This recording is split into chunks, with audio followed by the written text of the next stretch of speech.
Hello everyone, welcome to Tea Time. I'm Sophie. And I'm Isa. And before we jumped into this episode, we'd just like to warn everybody that this episode contains very sensitive content that could be triggering to some of our listeners. This episode, we wanted to cover suicide awareness because it is actually Suicide Awareness Month. And this month shines a light on those who have suicidal thoughts and empowers them to reach out for help. Before we get into this first interview, we want to reiterate that there are going to be sensitive topics discussed in this episode.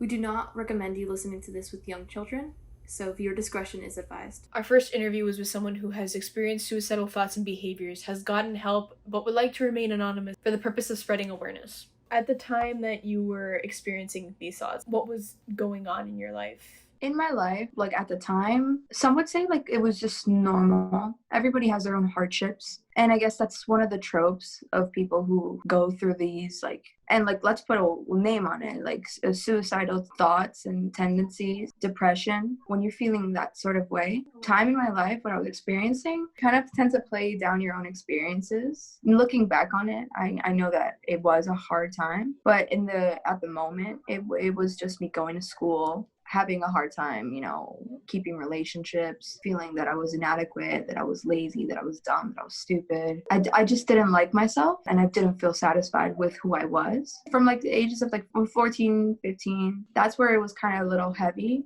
Every day, I would kind of expect something completely and totally just draining to happen, either be a thought or something that kind of triggered that sort of behavior. And at this time period, it wasn't unusual for me to find myself in my bathroom crying or having an episode and dissociating and just either feeling completely emotionless, empty, or feeling too much emotion, so sad that I felt like I was hurting inside. What was happening around at the time is just day to day. When you first started thinking about it and having these thoughts, how were you able to get help? Because I know this is something that a lot of people have trouble finding help for. How were you able to finally break free from that? You hear about it, if you even do a minor type of Google search, you hear about people struggling to find help. That's because we're always encouraged throughout our lives to tell our parents or tell our friends, and your parents nor your friends don't know if they haven't experienced it themselves. They're not required to know how you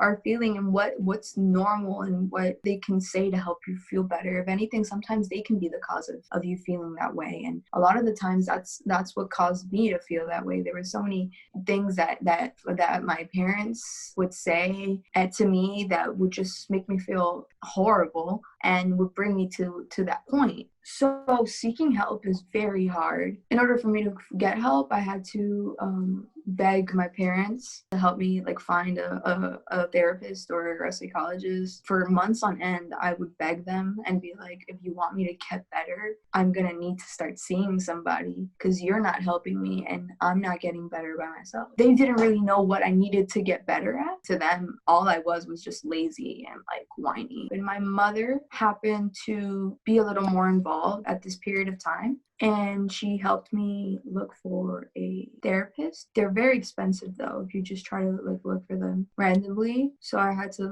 find an insurance, if my insurance could cover it, and they only covered up to a certain point. The time period that I had a therapist was for only a year.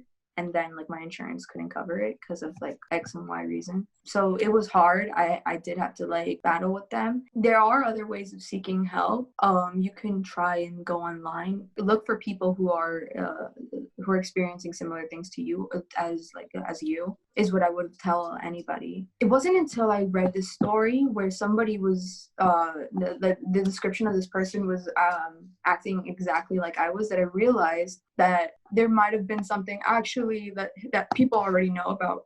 Something that has a name on it, that would be what I would have. That thought didn't come to me. I was just I'm a depressed person, whatever. That's what I just started researching online. Just what do I have? Why am I like this? Why do I think like this? Why am I so different from people? Why can't I just get along with people? Why can't I just be happy and content? Why can't I just keep on going like everybody does? I don't have as hard as life as the next person. Why am I the one who's suffering so much from the same things that everybody else goes through? Just kind of doing doing your own research, you kind of, especially I feel like for mental illness and stuff like that, and for especially suicidal tendencies and thoughts, finding other people who have felt the same way that you have is the biggest reassurance for how you're feeling, because a lot of times you feel like you're all alone. Do you think that things like Suicide Awareness Month help people who are struggling with this? So I don't know. It's good and bad. Everything has their pros and their cons. Alienation feeling of like, oh, this happens. And look at these people. They have that, like, kind of just pointing fingers at like those people. It's weird, but at the same time, it does get the word out that this does happen and it's common, and we should kind of pay attention more. We would just like to say once again that if you or anybody listening is sensitive to these topics, we do not recommend listening to the rest of the episode. And if you or anybody you know is experiencing these thoughts or behaviors, please call the suicide hotline at 1-800-273-8255. Once again, that's 1-800-273-8255.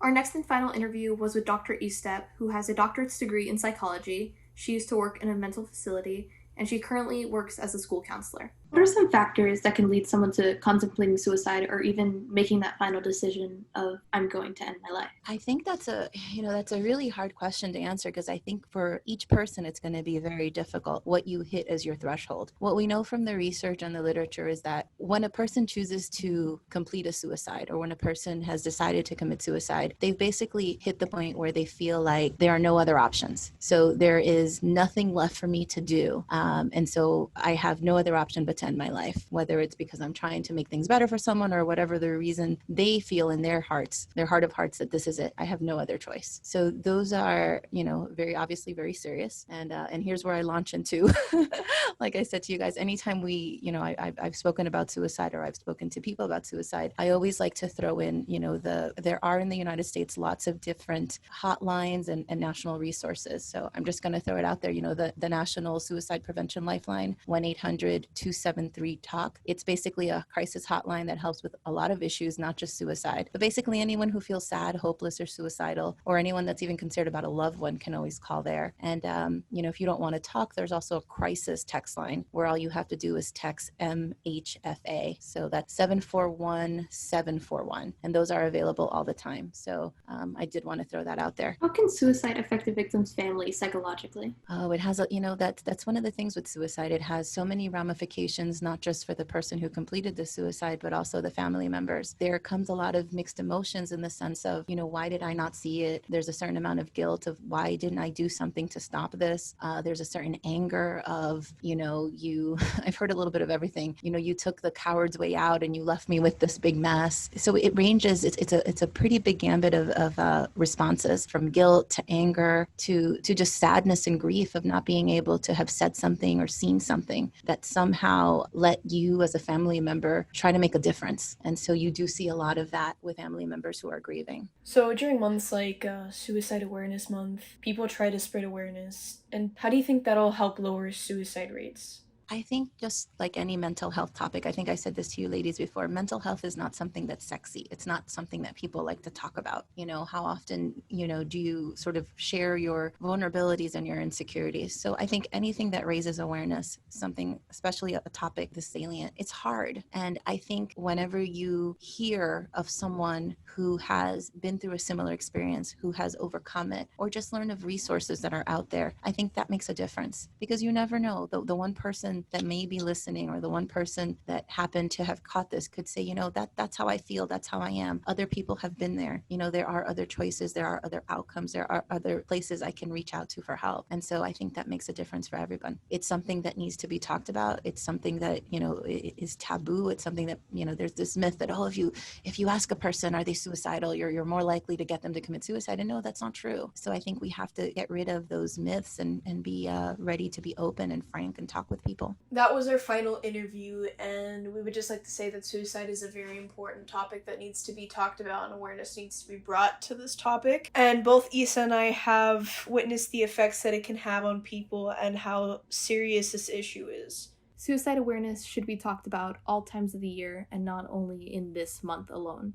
Having this awareness throughout the year can lead people to be more encouraged to reach out for help and see if others need help. Well, that's all we have for today, but we'd like to thank you guys for listening to this episode of Tea Time. And remember, guys, to stay safe. If you or anybody you know has experienced anything talked about in this video, you can call the National Suicide Hotline at 1-800-273-8255. I'm Sophie Villa. And I'm Isab here. Signing off.